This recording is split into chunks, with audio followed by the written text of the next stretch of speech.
Em 1972, um escoteiro percorreu o Brasil, do Oiapoque ao Chuí. Foram 6.170 quilômetros de estrada. A caminhada foi chamada de Marcha da Integração. No Viagens pela Amazônia de hoje, você vai conhecer o início desse percurso.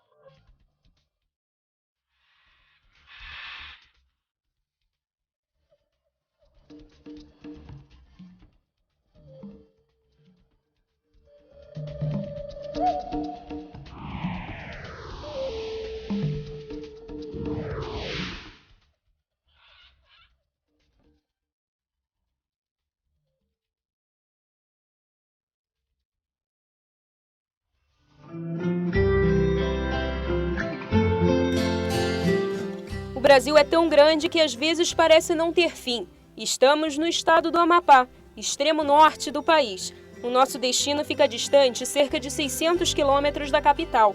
No caminho, passamos pelos municípios de Porto Grande, Ferreira Gomes, Tartarugalzinho, Pracuúba, Amapá e Calçoene. São cidades que cresceram ao longo da BR-156, rodovia que corta o Amapá de norte a sul.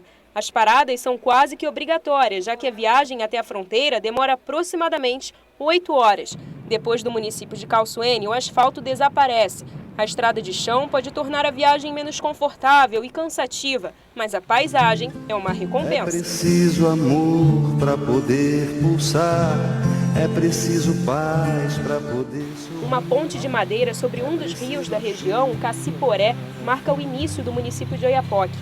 As primeiras casas aparecem na região do rio Uaçá.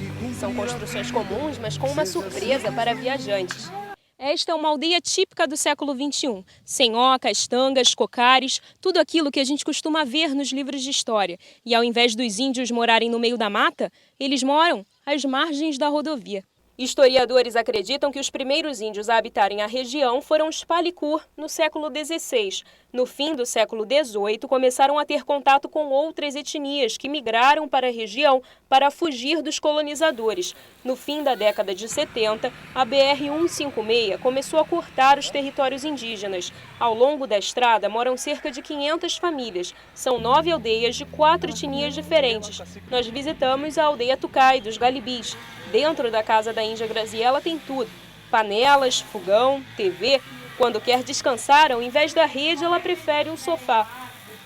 Eles compram comida no comércio, a água vem do poço. As crianças adoram jogar futebol.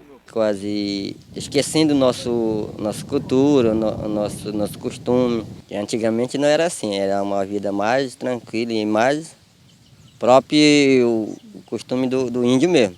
Raimundo não tem nome indígena, mas ao menos ainda guarda o idioma familiar. E quem disse que é fácil de se aprender? Anuapan Li. Anuapan Li. Apan. Apan. Apan. Apan. Li. Li. Isso. Falei certo? Mais ou menos. Qual minha nota? 6. O que significa?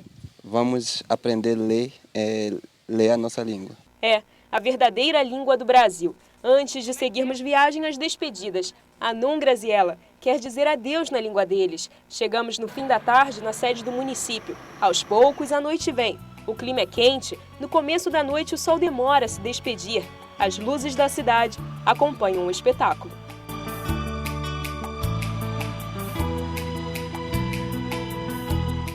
De acordo com dados do último censo do IBGE, Oiapoque tem cerca de 30 mil habitantes. 7 mil são índios. Oiapoque está incluído no Platô das Guianas, região que inclui países localizados ao norte da América do Sul.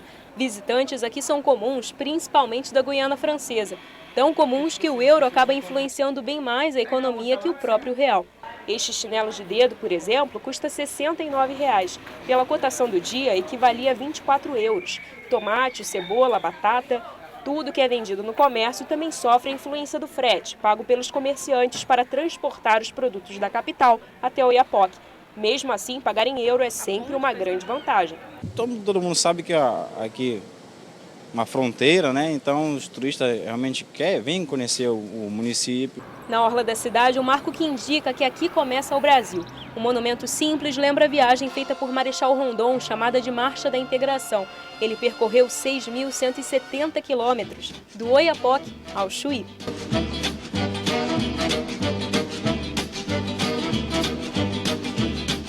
Hoje os roraimenses reivindicam a posição de início do Brasil. A alegação é que o Monte Caburaí, geograficamente, seria o ponto mais extremo do país.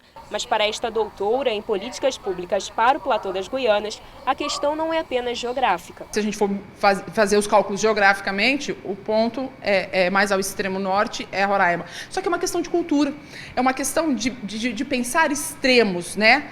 E também de condições periféricas. O Amapá, no extremo norte, Oiapoque, a divisa com um país francês, né, porque a Guiana Francesa compõe departamento da Marinha Francesa, portanto compõe a República Francesa, e do outro lado o Chuí, que é a outra fronteira do Brasil. Né? Então, na verdade, é isso que se espelha, essas duas grandes fronteiras. Portanto, não é apenas uma questão de geografia, é também uma questão de compreensão geopolítica e cultural.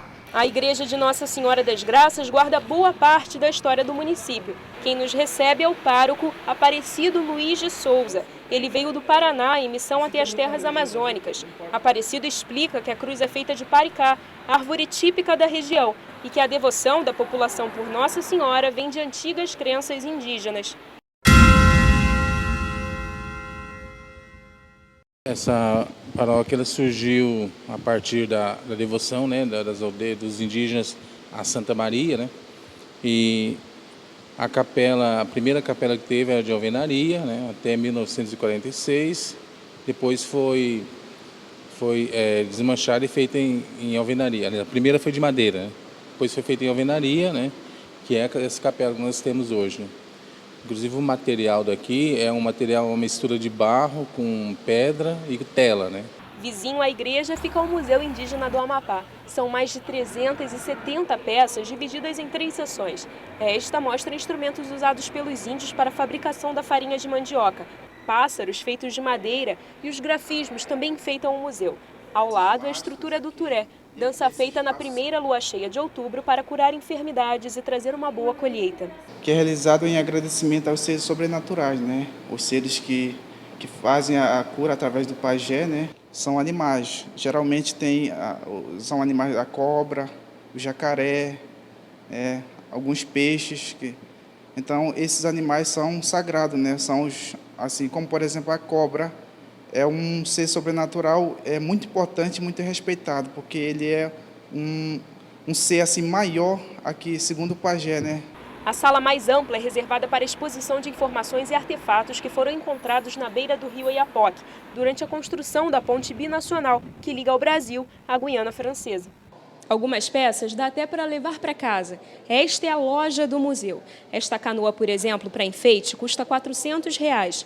Bem aqui, algumas peças mais baratas, as bijuterias, os brincos custam até R$ 10 e esses anéis são um pouco mais caros, de R$ 20 a R$ 40. São feitos com sementes da árvore de Tucumã e usadas pelos indígenas para espantar o mal-olhado. Bem aqui, as pulseiras com vários grafismos indígenas. Esta, por exemplo, representa um peixe. É o cuari, como é conhecido pelos índios, uma espécie de piranha que vive na Amazônia. Os colares têm os mesmos preços dos anéis e também possuem poder, segundo os índios. Nesse colar a gente tem o pariri, o tento e a lágrima de Nossa Senhora e o olho de boi. Não é usado somente como enfeite dentro da comunidade indígena e fora. Eles acreditam também que é um poder sobrenatural de proteção, né? Sobre o olho gordo, essas coisas mal olhadas. No próximo bloco, uma visita a uma pequena vila militar, onde civis vivem junto com o exército. Pelas águas do rio Oiapoque, a gente vai ter acesso a São Jorge, a cidade da Guiana Francesa que faz fronteira com o município de Oiapoque. E também algumas belas paisagens para quem gosta de ficar um tempo sozinho com a natureza. É depois do intervalo.